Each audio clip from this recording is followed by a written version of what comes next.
Vous êtes-vous déjà demandé comment le franc CFA, qui défraie la chronique depuis quelques semaines, fonctionne? Et même si cette monnaie a été créée du temps où nos pays étaient encore des colonies françaises, qu'en est-il aujourd'hui? Ce soir, nous allons tenter de vous faire comprendre, de vous expliquer et de décrypter cette polémique autour du franc de la communauté financière africaine. Une plongée au cœur de la Banque centrale des États de l'Afrique de l'Ouest pour vous aider à comprendre où en est notre monnaie aujourd'hui. 10 h du matin, siège à Dakar de la Banque centrale des États de l'Afrique de l'Ouest, la BCEAO. Le 6 septembre dernier, en pleine polémique sur le franc CFA, le comité de politique monétaire tenait sa réunion trimestrielle. Le comité de politique monétaire, en fait, c'est eux qui décident de la politique monétaire. Ils ont une indépendance et tous ceux qui sont membres du comité de politique monétaire sont des représentants des États. C'est eux qui gèrent la politique monétaire. Donc, contrairement aux idées reçues, ce n'est pas la France qui décide, c'est eux. La BCEAO, c'est un peu le gendarme des banques commerciales ainsi que des institutions financières. Elle veille à la stabilité des marchés, à la conformité des banques et au bon respect des lois financières. C'est elle qui fixe les taux de crédit accordés aux banques des 8 pays de l'UEMOA. La Côte d'Ivoire, le Mali, le Sénégal, la Guinée-Bissau, le Burkina Faso, le Niger, le Togo et le Bénin. Lors de ce comité trimestriel se décident entre autres les taux auxquels les établissements financiers vont pouvoir emprunter. Autour de cette table, 16 membres, dont un représentant de l'État français. Ces membres décident de la politique monétaire et les décisions se prennent à la majorité. Depuis 1996, le franc CFA est une monnaie stable, mais personne n'a oublié la dévaluation de 1994. La monnaie a perdu la moitié de sa valeur, un coup dur pour les ménages. Mais la dévaluation n'est pas à l'ordre du jour. Le gouverneur, Thiemoko Melekone, peut regagner tranquillement son bureau. Le gouverneur a travaillé plus de 40 ans dans cette institution. Alors c'est un peu sa maison. Il en connaît tous les rouages, toutes les difficultés. Mais difficile d'obtenir une interview de lui. Sa devise, le silence. Si la BCEAO est demeurée silencieuse, c'est qu'elle considère que le débat est plus émotionnel que technique. Depuis plusieurs mois, la polémique autour du franc CFA a pris de l'ampleur. Parmi les pourfendeurs les plus actifs, un économiste togolais, Kako Nobuko, omniprésent dans les médias. Un de ses fervents disciples, un Français d'origine béninoise, militant radical de la suprématie de la race noire. Son credo, créer le buzz sur les réseaux sociaux, à coups de prêche et de provocation.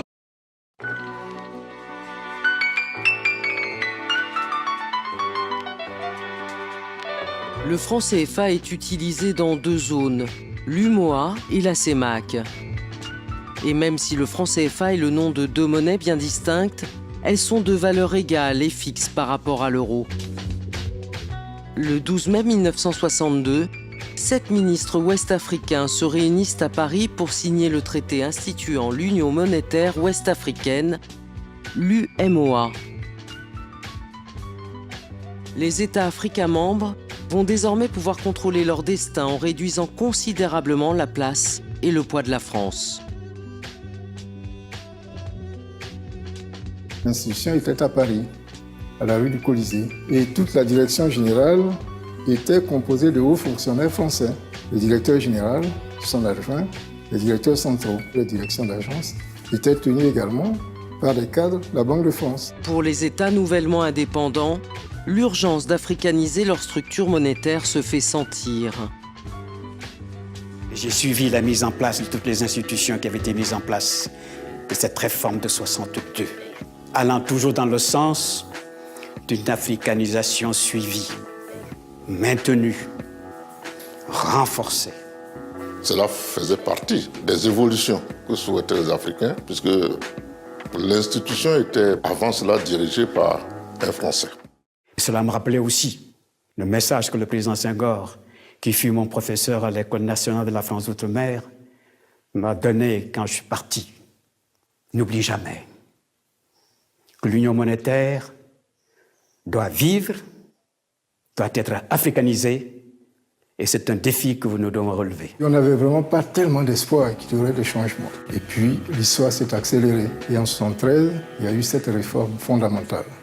Le 1er décembre 1972, le Conseil de l'Union lance la réforme en chargeant Thiemoko Margarango, alors ministre des Finances de la Haute-Volta, d'étudier les modalités d'une adaptation des institutions monétaires aux besoins de développement des États.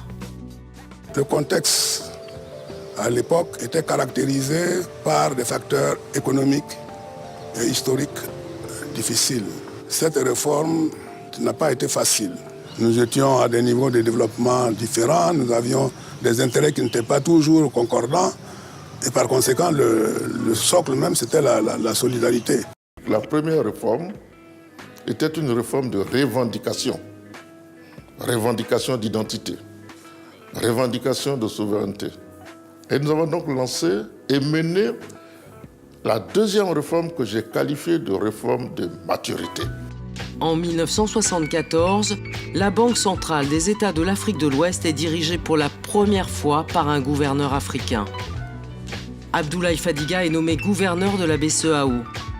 Enfin, un Africain prenait en charge ces questions prétendument ésotériques. Pour réaliser la réforme institutionnelle de la BCEAO, Abdoulaye Fadiga va vite constituer une équipe de spécialistes. 3 ans après sa prise de fonction, tous les postes de directeur et de chef de service de la Banque centrale sont déjà africanisés. Nous avions décidé de ne pas amener du personnel expatrié à Dakar. Nous avons liquidé, suivant le code du travail français, certains cadres ont essayé de nous intenter un procès devant les tribunaux parisiens. Les agents de la Banque centrale sont tous des ressortissants de la zone UEMOA. Impossible d'y être engagé sans la nationalité d'un des 8 pays membres. Aujourd'hui, 110 millions de personnes utilisent chaque jour le franc CFA. Le franc CFA facilite l'importation de produits essentiels comme le matériel agricole, certaines denrées alimentaires, mais aussi les voitures, les bus. Mais un des plus concernés, c'est le secteur pharmaceutique. D'après le président du Conseil national de l'Ordre des pharmaciens, le franc CFA faciliterait l'importation des médicaments en Côte d'Ivoire. Dans notre secteur, c'est sans équivoque. Vous savez qu'au niveau de l'industrie pharmaceutique en Côte d'Ivoire, l'industrie pharmaceutique ne représente que 7% de tout ce qui est médicaments. Donc, la Côte d'Ivoire importe pratiquement 93% de ses besoins en termes de médicaments. Qui dit pouvoir importer 93% de ses besoins en termes de médicaments doit pouvoir garantir ce règlement à l'extérieur, donc en devise. Et donc, pour nous, c'est vraiment une aubaine de pouvoir, au jour d'aujourd'hui, lorsqu'on fait des commandes en médicaments, de pouvoir permettre des virements vis-à-vis de l'extérieur qui sont garantis justement par cette parité franc CFA euro, et donc qui permet à tous les pays de l'UEMOA de pouvoir aujourd'hui sans problème recevoir leurs médicaments. Depuis plusieurs années, régulièrement la polémique refait surface, opposant toujours les pro-franc CFA à ses détracteurs. Chacun a ses alliés dans le monde politique, économique et même sportif. Des débats sans fin qui ont le don de rendre les cadres dirigeants de la BCEAO quelque peu perplexes. Ils ont accepté de répondre aux questions majeures que soulève ce débat. La première, la France contrôle-t-elle le franc CFA ? La critique porte essentiellement sur le fait que ce soit une monnaie d'origine coloniale. Le franc CFA est un héritage colonial, d'accord, mais pas plus que ne l'est la langue française que nous parlons, pas plus que le nom de nos pays, pas plus que les délimitations de nos frontières. Il y a des éléments d'histoire qui font que nos pays ont une relation privilégiée avec la France.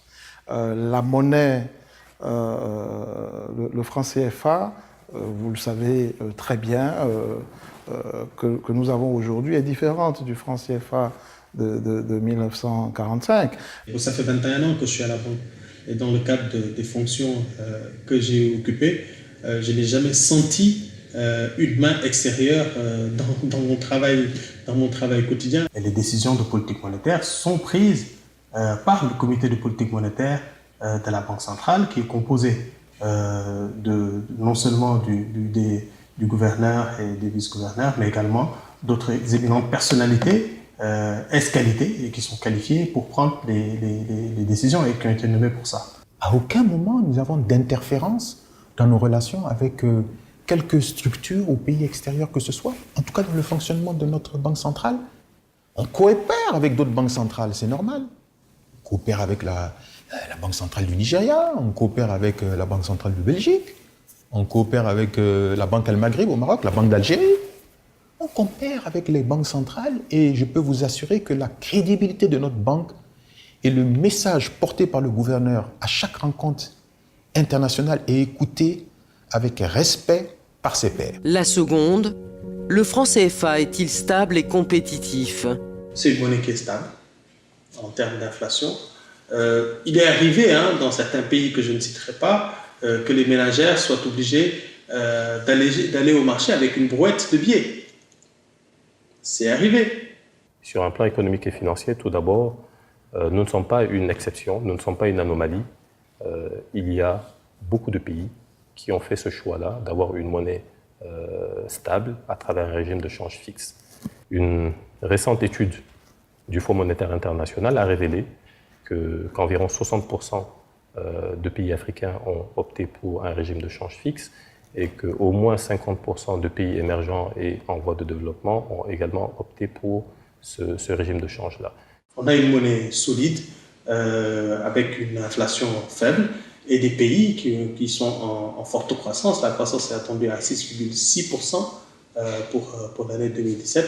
Ce n'est pas rien quand on sait qu'au niveau de l'Afrique subsaharienne, les FMI projettent une croissance de 2,7% pour toute l'Afrique subsaharienne. Je comprends parfois des gens qui lient la monnaie à la compétitivité de nos économies. Mais je pense qu'il faut dissocier les deux choses. Une monnaie stable n'est pas du tout un frein à la compétitivité. Il faut peut-être regarder du côté de la productivité de nos économies. Il faut peut-être regarder du côté du coût élevé des facteurs de production. C'est peut-être ça qui fait que nous sommes moins compétitifs que d'autres pays. Mais ce n'est pas du côté de la monnaie qu'il faut regarder. Et je pense que c'est peut-être faire un mauvais procès que de penser que la monnaie peut régler des problèmes structurels de nos économies. Le franc CFA est une monnaie qui rassure les investisseurs de par sa stabilité. C'est le rêve de tout investisseur de savoir que la monnaie dans laquelle on effectue nos investissements et dans laquelle on sera remboursé est une monnaie stable, qui nous permet de nous projeter dans le long terme à l'horizon de notre investissement. C'est ce qui fait du franc CFA aujourd'hui un atout dans ce que nous faisons et un atout dans la stabilité de notre région. La troisième, en quoi consiste le compte d'opération? En ce qui concerne strictement le compte d'opération, c'est un compte courant qui bénéficie d'une rémunération. Et c'est un compte qui a été mis en place en contrepartie de la garantie de convertibilité dont nous bénéficions de la part du Trésor français. Et je n'ai jamais imaginé un jour que les gens auraient du mal à comprendre ce mécanisme-là, dans la mesure où c'est un mécanisme qui se retrouve dans notre vie de tous les jours. En tant qu'agent économique, je vais prendre des exemples très simples. Il est difficile de vouloir aller chez son banquier pour obtenir un financement et ne pas vouloir donner une garantie en échange. Autre illustration, vous voulez avoir par exemple, je ne sais pas, un crédit chez votre banquier et il vous demande de domicilier vos salaires ou une partie de votre salaire. Vous n'allez pas partir en courant en disant qu'il veut vous dépouiller de vos ressources. Vous trouverez tout à fait normal de constituer une garantie de domicilier vos revenus, en tout cas une partie de vos revenus, pour bénéficier de la facilité qu'il va vous octroyer. Ça me permet d'aborder également un point qui est récurrent. Ceux qui critiquent le dispositif donnent parfois l'impression que nous sommes là et que nous ne réfléchissons pas. Et c'est parfois un peu frustrant de voir des gens qui défendent un peu, je veux dire, disons, la valeur disons, des cadres africains, etc. Et ils pensent que bon, nous on est là et que on ne pense pas vraiment à préserver l'intérêt de toute une communauté. Enfin, la dernière, pourquoi les billets sont-ils fabriqués en France ? Les détracteurs du franc CFA parlent de la fabrication des billets. Bon, ce sont des revendications souverainistes qui n'ont pas grand-chose à voir avec la réalité quand on fabrique des billets. C'est un processus industriel. Derrière également, il faut pouvoir les faire évoluer de façon à ne pas subir la pression des faussaires. Ce n'est pas une décision de souveraineté, c'est une décision purement économique.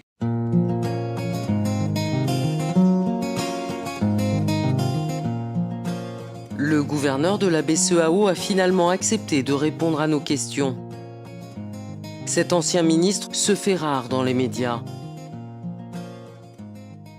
Est-ce que la France est toujours aussi présente? Qu'est-ce que vous avez à dire là-dessus? Je trouve que ceux qui en parlent ne connaissent pas les mécanismes et ne font aucun effort pour connaître ces mécanismes. Je considère que pour un problème aussi important, si quelqu'un veut se prononcer, à mon avis, la chose la plus simple, c'est d'essayer d'avoir toutes les informations qui peuvent lui permettre de pouvoir avancer ce qu'il a à dire. Et pour comprendre, comme je dis, il y a les textes, il y a aussi les hommes qui ont construit cette monnaie depuis le début jusqu'à aujourd'hui.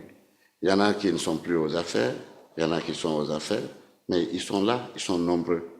Quand je prends par exemple au niveau de la Banque centrale, Dieu merci, c'est le premier gouverneur Aboulaye Fadiga, paix à son âme, qui n'est plus. Tous les autres sont là.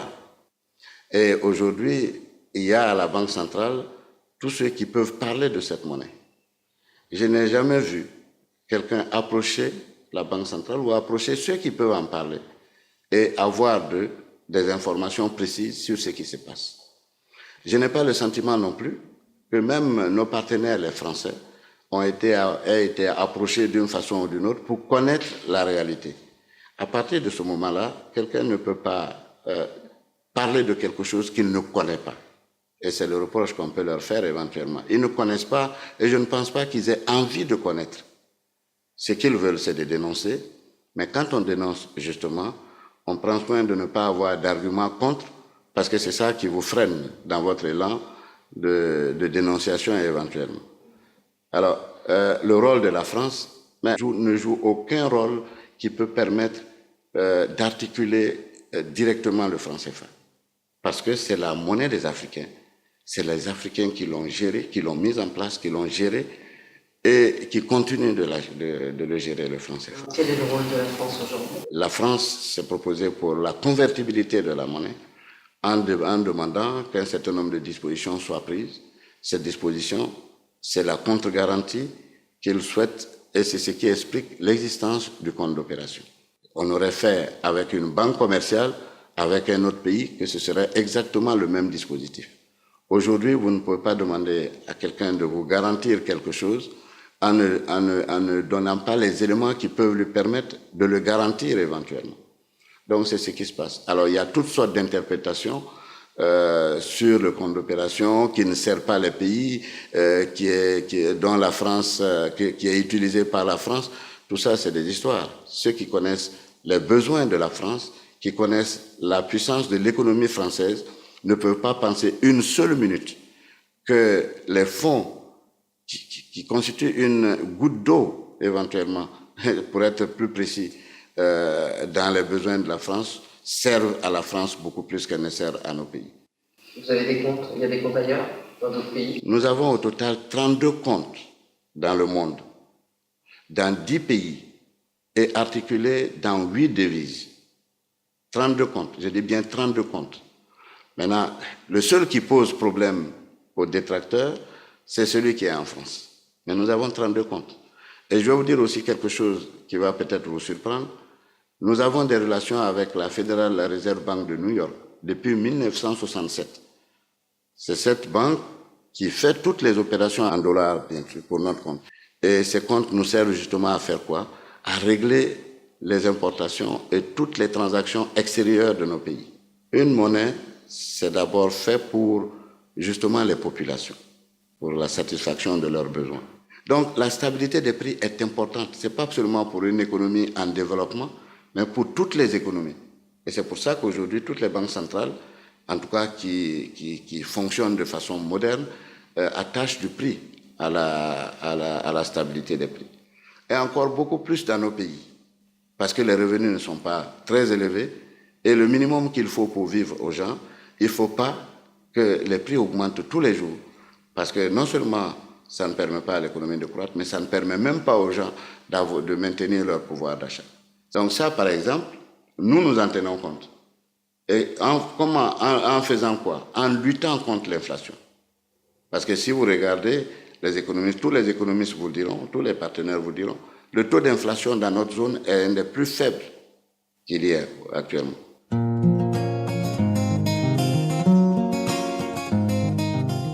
La dévaluation du franc CFA, ça c'est la grande peur de tout le monde. Quand les économies sont en croissance, on n'a pas besoin de faire une dévaluation. Une dévaluation, c'est une décision qui se prend pour régler un problème ponctuel. Et ce problème, il ne vient que lorsque les économies ne sont pas en croissance et qu'elles ont des difficultés qui ne peuvent être réglées que par une dévaluation. Je ne vois pas aujourd'hui dans notre zone la difficulté qui peut nous amener à aller à une dévaluation. Vous savez, au niveau de la dévaluation, il ne faut pas voir seulement ce que gagnent les exportations. Parce que la dévaluation, c'est un processus. Il y a un objectif qu'on veut atteindre. C'est d'accroître le revenu monétaire des exportations. Vrai. Mais dans le même temps, nous avons des importations. Qu'est-ce qui est produit localement? Il y a beaucoup d'importations. Il y a la composante alimentaire qui est une des plus importantes et qui fait qu'à un moment ou à un autre, si les importations alimentaires sont faites, elles coûteront plus cher dans le cadre d'une dévaluation. Donc là aussi, ça va poser quoi? Ça va poser des problèmes sociaux. C'est pour ça que nous disons, la dévaluation n'est pas la solution idéale. La solution idéale, c'est de faire de telle sorte que l'économie soit diversifiée. Et que dans la diversification, on ne soit pas dépendant d'un seul produit. On soit dépendant de plusieurs produits qui sont soit exportés, soit consommés localement. La monnaie n'est pas le problème. La monnaie aujourd'hui, c'est une solution. Les problèmes sont ailleurs. Ce qu'on dit aux populations, ce n'est pas la réalité.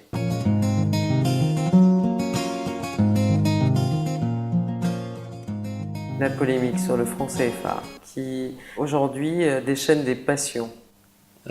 La polémique sur le franc CFA ne date pas d'aujourd'hui. Depuis les années 80, il y a un certain nombre d'économistes qui avaient estimé que cette monnaie ne servait pas les pays. Mais malheureusement, comme je l'ai dit dans certaines interviews, ça n'a jamais été prouvé. Quand on dit quelque chose, on l'affirme. Quand on affirme quelque chose, on l'était par des données et par des analyses qui sont scientifiquement irréfutables. Ce n'est pas une polémique qui sert, c'est une polémique qui veut détruire, qui déconstruit. Et c'est ce que nous ne pouvons pas partager, bien sûr. Ce qui se passe maintenant, c'est que c'est une dénonciation qui utilise toutes les armes nécessaires pour pouvoir déconstruire le franc CFA. À tel point qu'on se demande à certains moments, est-ce que c'est vraiment le fruit d'une réflexion qui amène à ça? Est-ce que c'est d'autres motivations? On ne sait pas. Mais toujours est-il que si on recherche la vérité ou en tout cas la solution qu'il faut adopter, mais toutes les énergies peuvent converger pour trouver les solutions. Ce qui a été créé à 50 ans, aujourd'hui on a tout le mal qu'il y a, enfin on voit tout le mal qu'il y a à reconstruire quelque chose de similaire. Ça veut dire que on n'avance pas dans ce domaine-là, dans le domaine de l'intégration. Si on n'avance pas, il ne faut pas détruire ce qui a déjà été construit. Et je prenais l'exemple de l'Afrique du Sud, en disant l'Afrique du Sud a connu l'apartheid, c'est peut-être une des pires des facettes de la colonisation. Mais quand la minorité blanche a cédé le pouvoir à la majorité noire, La monnaie n'a pas changé. La monnaie n'a pas changé, le rand n'a pas changé. Le rand est resté toujours le rand. Et l'Afrique du Sud se reconnaît dans le rand. C'est vrai que nous avons une monnaie qui a circulé dans une certaine forme pendant la colonisation. La Banque centrale qui gère cette monnaie a été profondément réorganisée. Mais pourquoi doit-on considérer que 50 ans après que tout ça soit fait, que la monnaie est une monnaie coloniale? Comprenez? On ne dit pas en Afrique du Sud que c'est une monnaie de l'apartheid, mais ici on dit que c'est une monnaie coloniale. Pourquoi? Donc la passion dans la gestion économique n'est pas la meilleure des choses. Voilà. Merci beaucoup. Depuis une vingtaine d'années, la Communauté économique des États de l'Afrique de l'Ouest, la CEDEAO, réfléchit à la création d'une monnaie unique ouest-africaine. À ce jour, les discussions sont toujours en cours. Le franc CFA traverse malgré les critiques les tempêtes sans flancher. Mais il souffre de sa naissance liée à un passé colonial difficile à oublier.